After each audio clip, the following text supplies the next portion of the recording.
Let us refresh our memory on Coulomb's law before we start today's topic, which is electric field. I have a simple question here.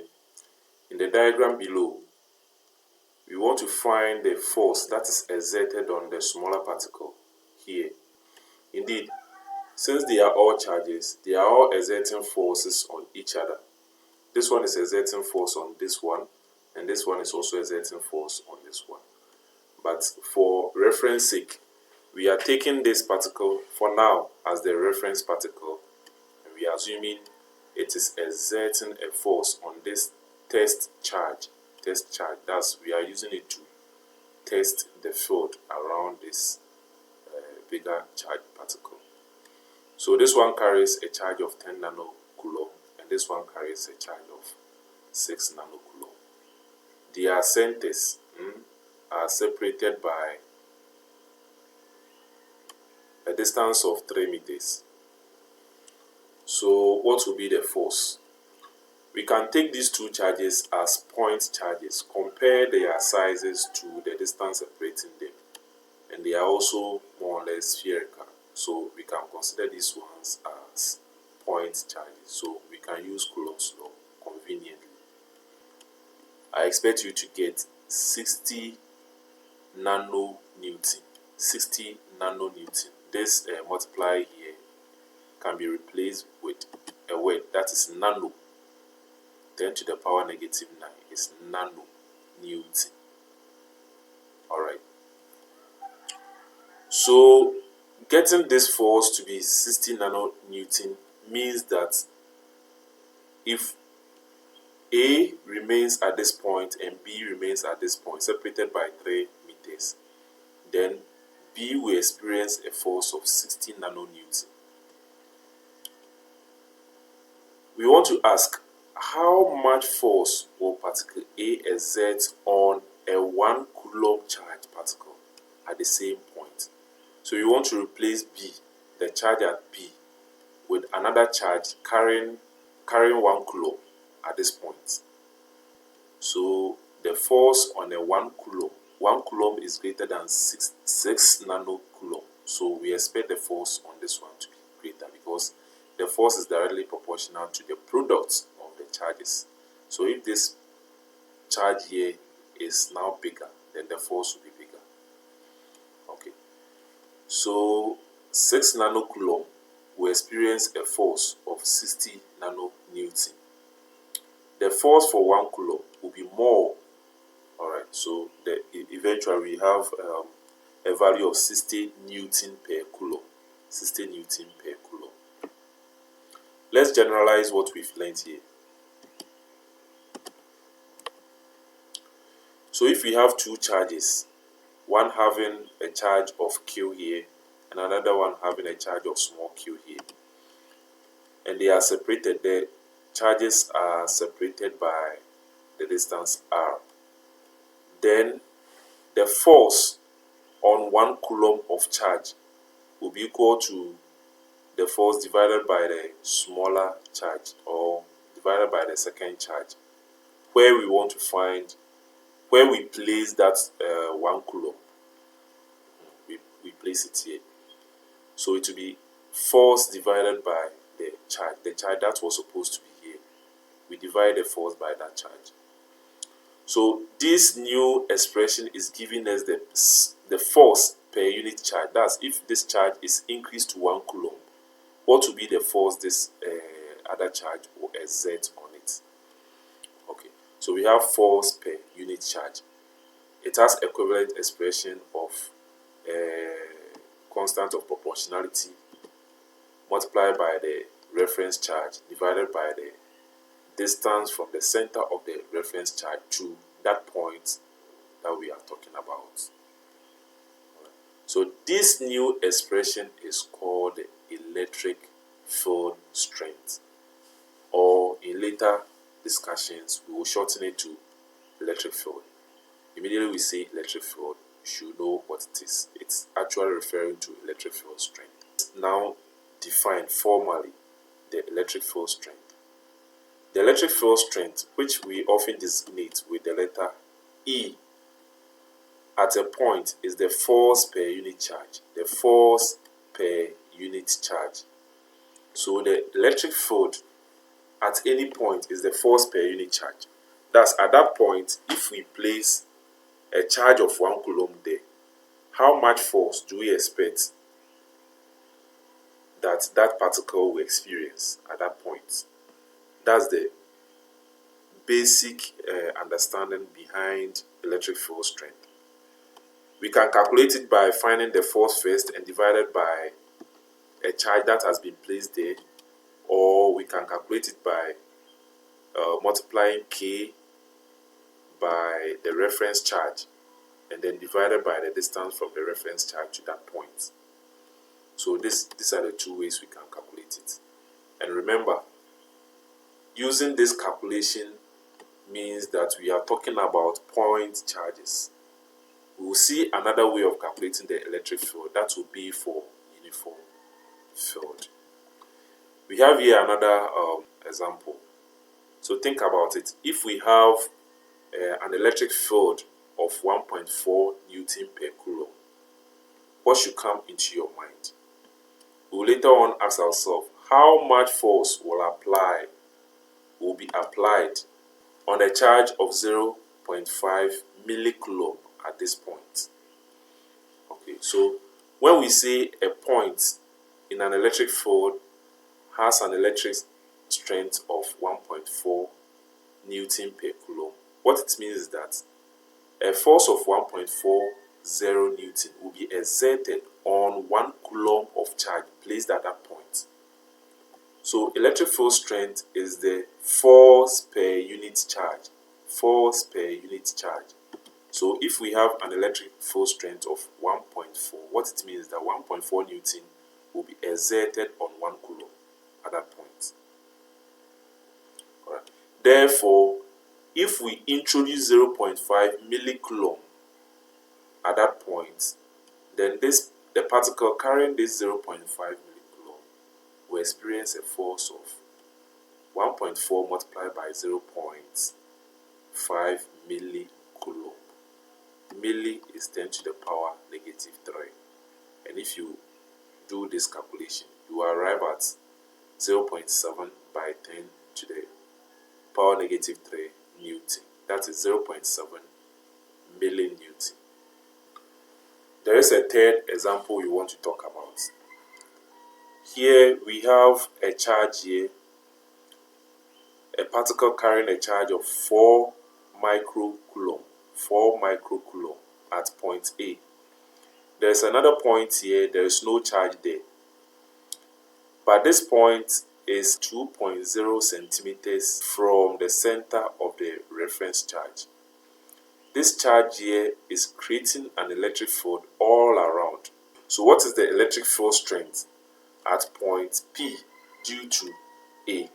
We can calculate the electric field at this point due to A. Can calculate the electric field at this point due to A. Can calculate the electric field at this point due to A.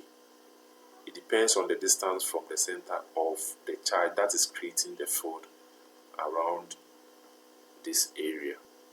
We are going to calculate electric field that this one is creating at this point. It is creating electric field all around, but the strength at various points differ. So let's see the electric field at this point. We use the formula because this one can be considered a point charge. If it is a point charge, then we use a version of Coulomb's law, which is K, multiplied by the charge itself, divided by the distance from the charge to the point that we want to find the electric field strength. The charge is 4 microcoulomb. The distance is 2 centimeters, which is 2.0 by 10 to the power negative 2 meters. So we substitute everything. 4 microcoulomb, 2 centimeters squared, multiplied by the constant of proportionality. Everything is inside. If you substitute in these values, and you are go. So what it means is that at this point, if we bring another charge of 1 coulomb, then that charge will feel a force of 9 times 10 to the power 7 Newton. Now let's try to get a feel of how the electric field varies around a charge, a reference charge. The figure to the right shows a positive charge particle A. A number of points have been marked around particle A. At each marked point indicates the magnitude and direction of the electric field strength with arrow lines. Some have been done for you. So what I'm saying is that think about how the electric field varies. I will want you to look at the expression again, how the electric field varies, and then attempt that question or that activity. You should realize that it varies with the size of the charge. Also, it varies with the distance from the center of the charge. If the distance from the center of the charge is very long, then the denominator will be big, making the electric field very small. So think about these 2 points, primarily the second one, and let's go through this one. So at this point, it is quite close to the charge, so the electric field will be very, very long. So I'm using an arrow that is long. Now, if we put a positive charge here, then the force will be in this direction. If we put a positive charge here, they will repel. This is a positive charge and this is a positive charge. So they will repel. That's the direction of the electric field. It will be the same direction in which a positive charge at that point will move. So if we place a positive charge here, it will move in this direction. So the electric field is also in this direction. But this line here is longer because the electric field is strong. It's strong here. If we move a little bit away from the charge, then the electric field will be weaker, because as we move away from the charge, the electric field becomes weaker. So at this point, it's relatively weaker than this. So I'm using a shorter arrow. But then the direction remains the same. If we place a positive charge here, then the positive charge will repel in this direction. So the arrow has 2 indications: the direction of the field and then the magnitude of the field. At this point, the magnitude is quite smaller than at this point. So you can see that I'm using a shorter arrow here and a longer one here. Okay. So think about it. Try to draw another arrow here, here, and that place, and that place. And so you pause the video now and do this activity. Continue. Alright, so this is what I expect you to get. You should realize that this point, that point are almost the same distance from the charge itself. So you should expect them to have the same electric field strength. However, the directions will change. If we put a positive charge here, they will repel, and it will repel in this direction. If we put it here, they will repel, and it will repel in this direction. Likewise, if we should put it here, the positive charges will repel, and it will repel in this direction. So we can see that they have the same height. These arrows have the same height, indicating that the electric field strength are the same, except that they have different directions. Also, if we come and place the positive charge here, it will move in this direction, but with a weaker force.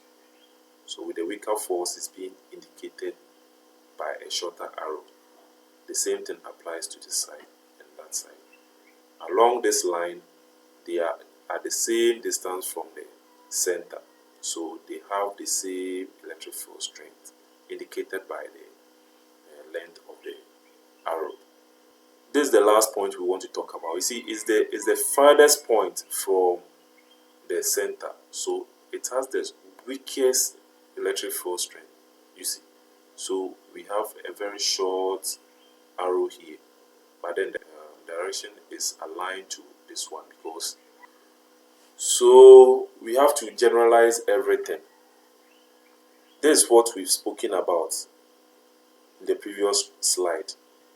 Indeed, the field is continuous, so we can represent these ones by continuous lines.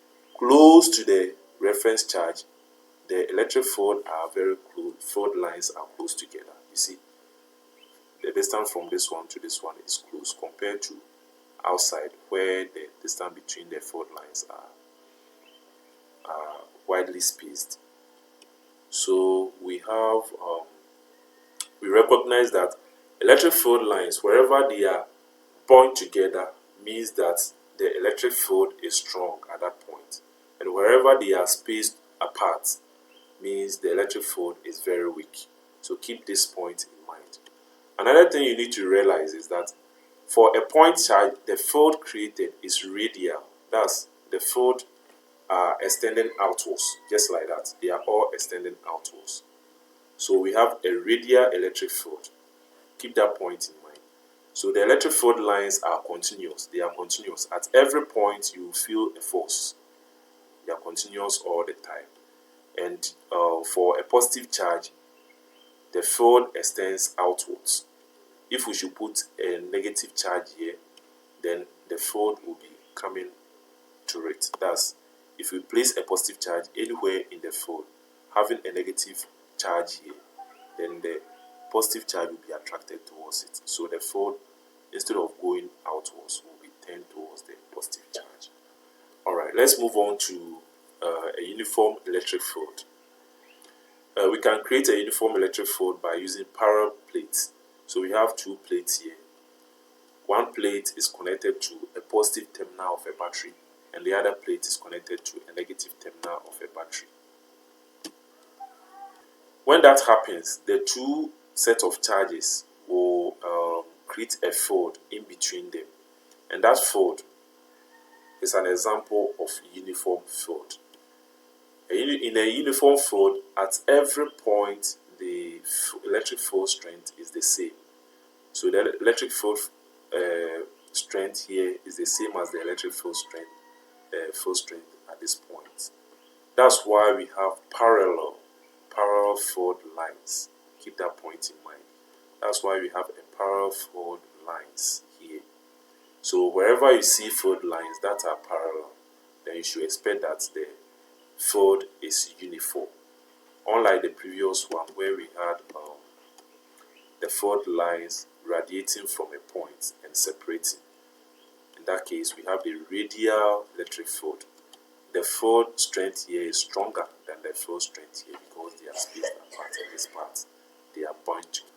Okay, so for an electric field, for a uniform field, we can calculate the field strength by dividing the potential difference by the distance separating them. So D is the distance separating them from here to that side. So and the voltage applied to the plate is what we have here. That's the potential difference. We'll do some work on that very soon.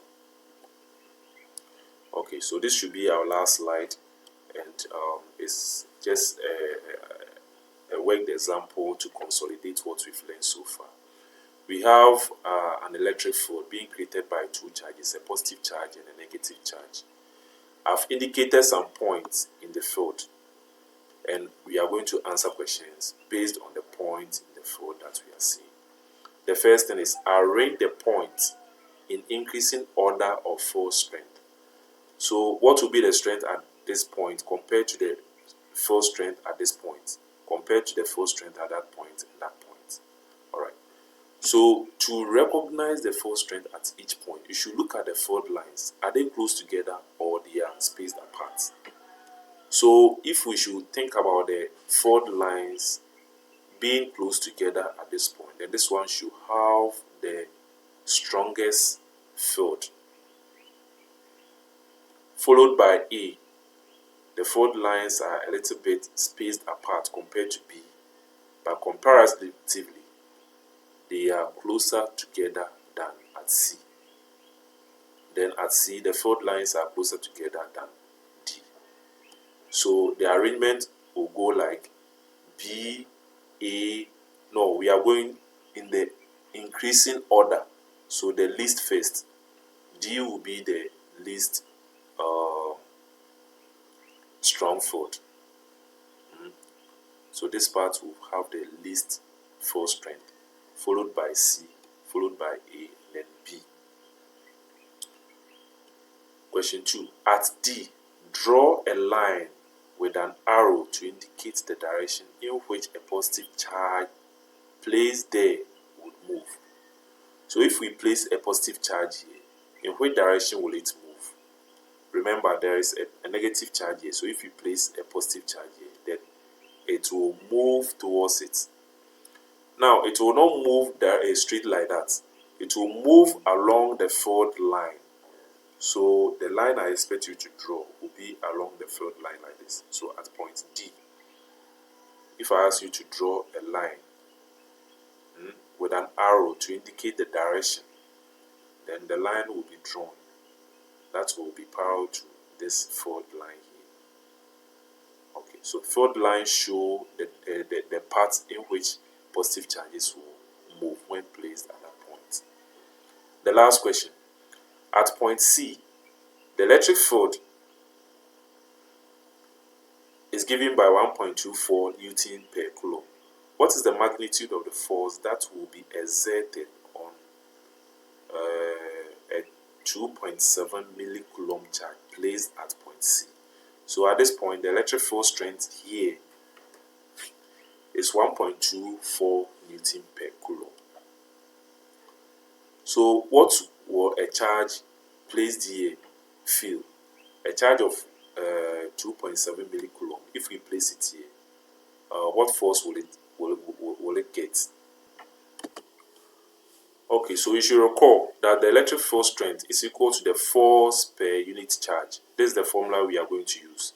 The other one, which is K distance squared, may not help us because we don't know the distance from the charges. Moreover, the field is being created by two different charges. So this formula will not help us in this calculation. Rather, the force per unit charge will help us, knowing the field already.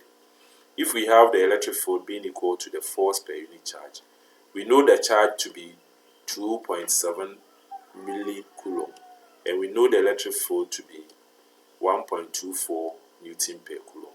We are now calculating for the force, this force here. So we make force the subject.